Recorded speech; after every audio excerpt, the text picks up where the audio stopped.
welcome back. This is Shannon here with Adulting with Shannon, and today we're going to talk about a very big adult topic, which is budgeting. And we're just going to go through budgeting 101, what it is, what it's not, how to start, and all that good stuff. Here we go. So a little bit about me. I have two little girls, Carmela and Zamora. Carmela is 5, Zamora is 1. My husband and I have been married for about 12 years now. So I have been out this for a while. We had our shares of bad financial decisions, some decent financial decisions, and we've been everywhere on this roller coaster. We were introduced to Dave Ramsey years ago. I took FPU, which is Financial Peace University. My husband and I did. Changed our life. So today we're just going to talk about what is a budget, what's not a budget, who you should do your budget with, how do you get your spouse on board if they're not on board, what the purpose of a budget is, and finally, the biggest thing, how to stick to that budget. Okay, first off, what is a budget? What does that mean? Let's keep it simple. A budget is planning in advance how you're going to spend every dollar of your income. Simple, right? We're making a plan of how you want to spend your money. So many people say, "Oh, budget's restrictive. Budget. I don't want to follow that plan." It's not that plan. It's your plan. Take ownership of this. This is your life, your plan. It's going to be whatever you want it to be. This isn't a restrictive thing. We're not in jail. A budget equals freedom. A budget equals financial peace. A budget equals winning with money.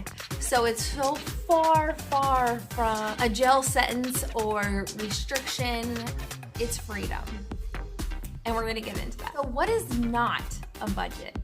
I talk to so many people and they say, "I'm not on a budget." And I'm like, "Girl, what are you doing?"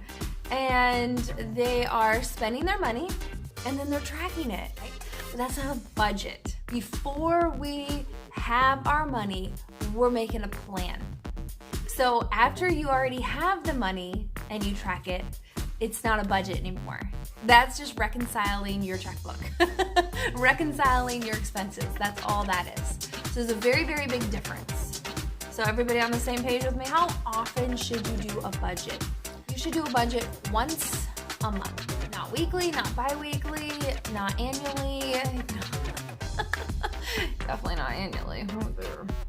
So who should you be doing your budget with? So you should be doing your budget with your spouse. If you're single and you have your own, then it's just you. It's all you, girl. You got this. But if you're married, you need to be doing this with your spouse.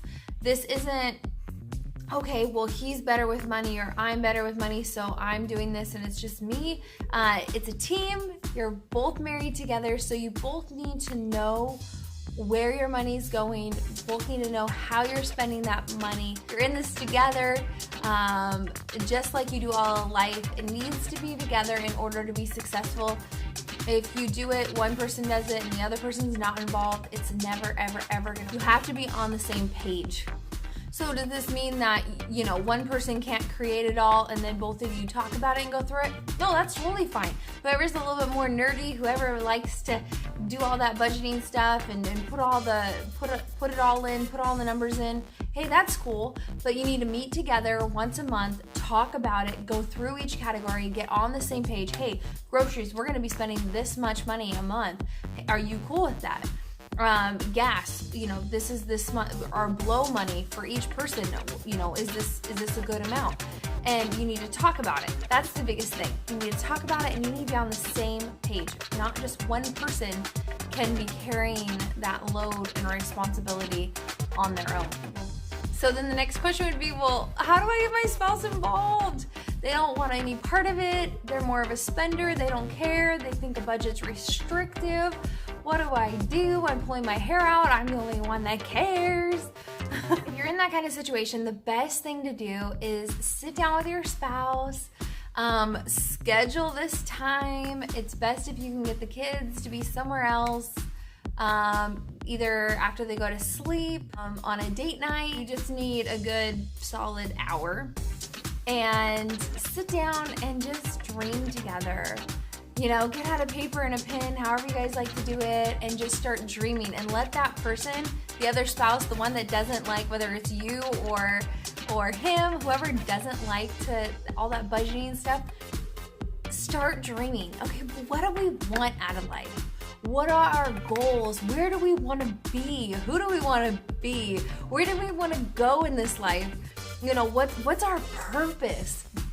What do we want to see? What do we want with our kids? What, you know, are your kids little right now? Are they about to go to college? What are our goals with them? You know, what are our housing goals? And get all excited and just start dreaming together and planning your future. And then once you've created that, then start talking about, okay, how are we going to get there now? So now you have the goal, now you have the dream, and now you're going to start getting there, right?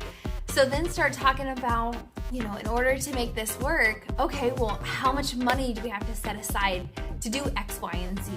And how are we going to get there? And get them excited, get yourself excited first, and then start talking about the how. Because if you don't have the why, nobody cares about the how. You have to have a big enough why, a big enough dream, a big enough goal to care about how you're gonna do that. Because is it gonna be hard work? Is it gonna be sacrifice? Yeah. Are you gonna have to say no to a lot of things?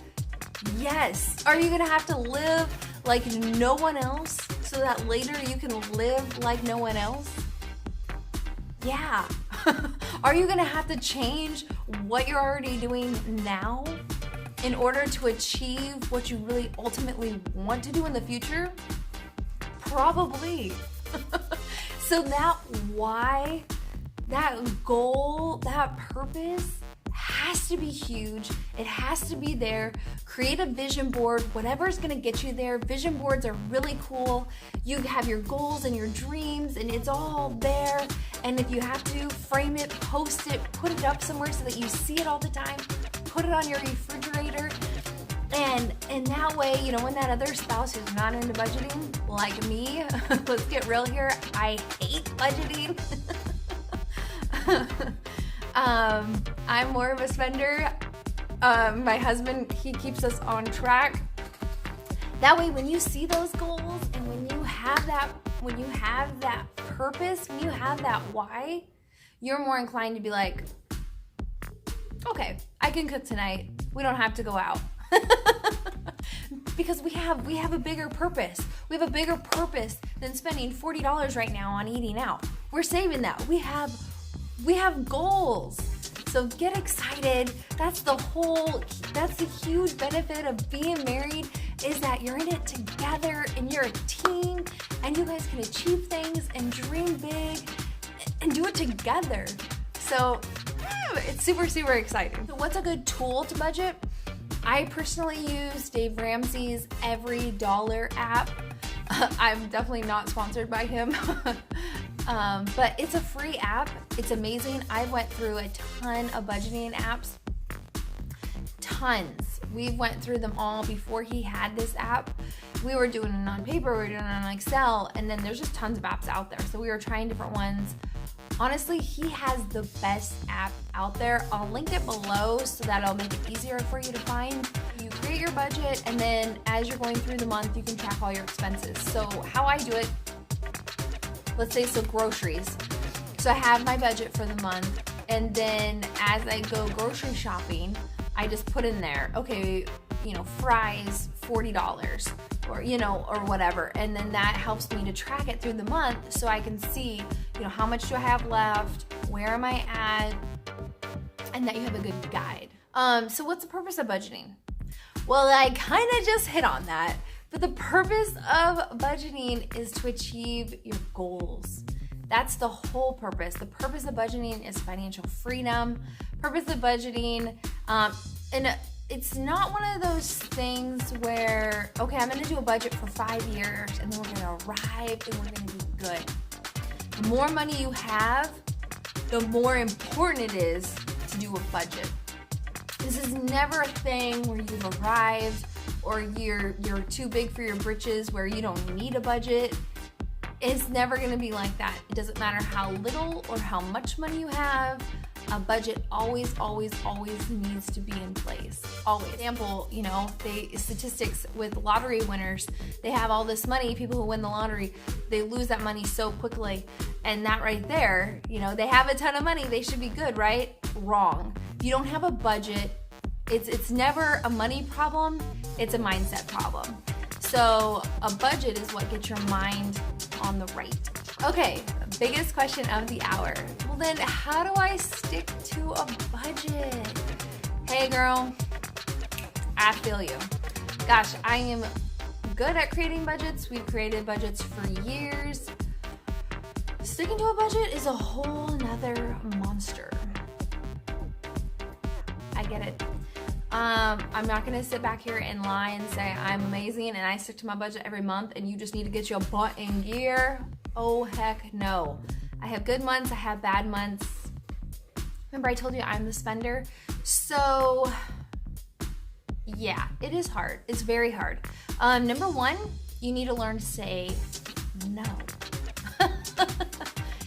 People are going out, people are doing things, the peer pressure's there and it's real. You need to learn to say no to other people and to yourself. I don't know which one's worse for you. When you're at Target and you see that dollar section or you see things that you don't need, you need to learn to say no to them. Before you go into any store, you have to have a plan. You need to have a list. What am I going in here for? Okay, I'm going in here for diapers.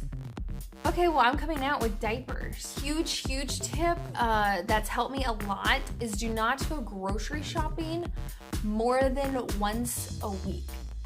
This is gonna change your life, okay? You go grocery shopping, you buy all that you need, that's it.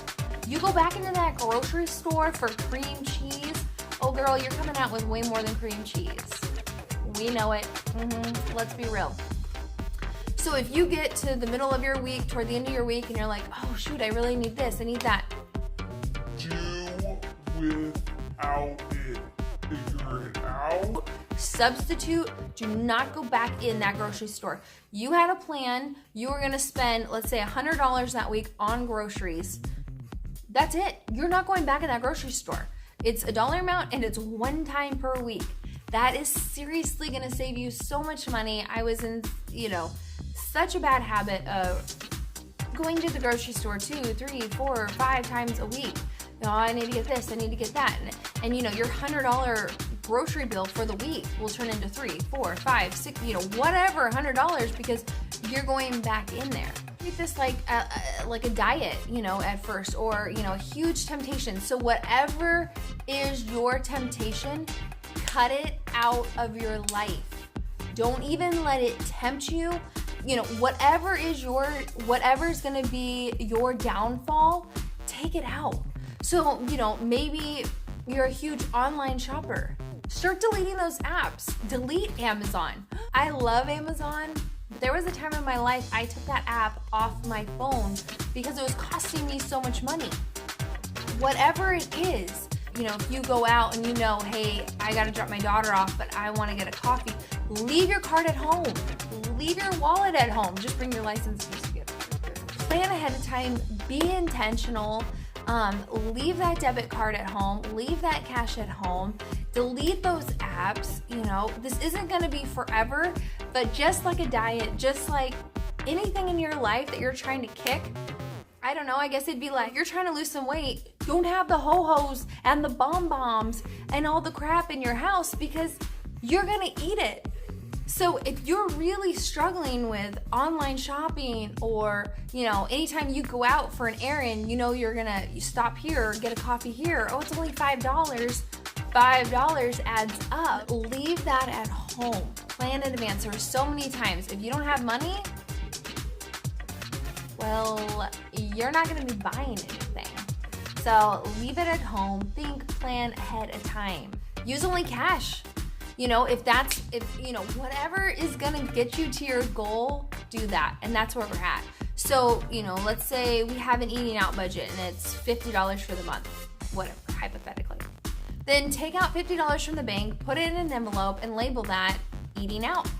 And when you guys go out, you eat out. When that $50 is gone, your eating out budget is gone. You can't eat anymore.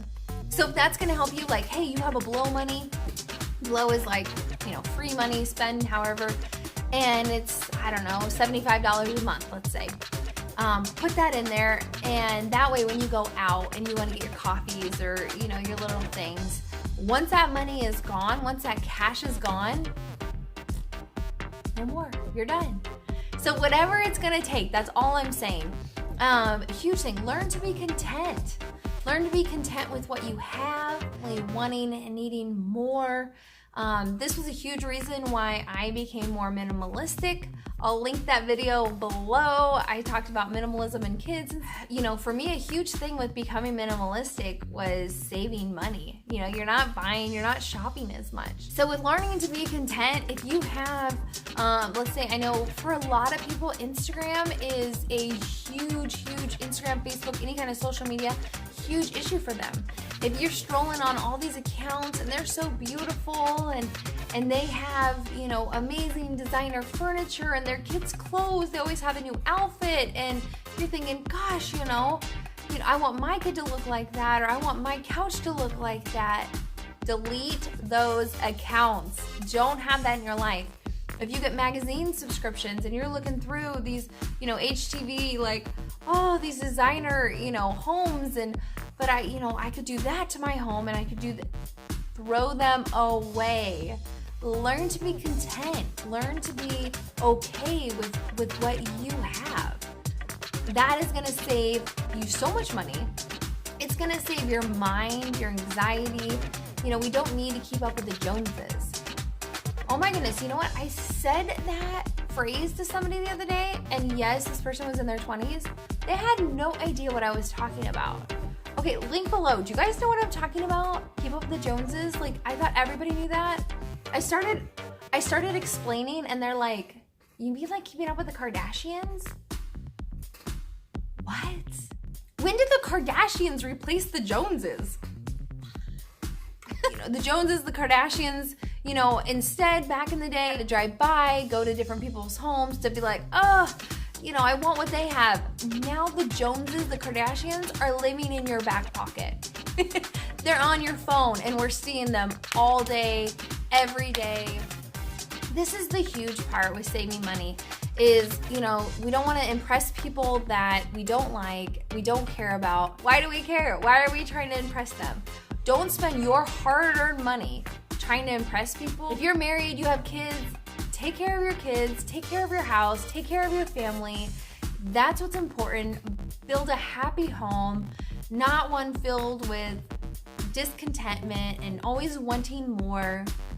Be happy with what you got. I hope you guys got something out of this today.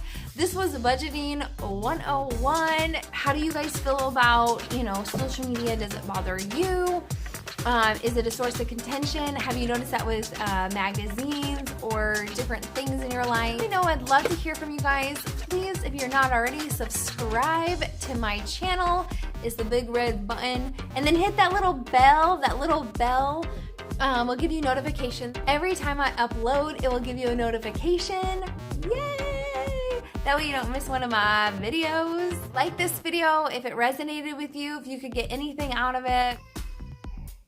Oh, my baby just woke up, so time to go. Love you guys. Bye.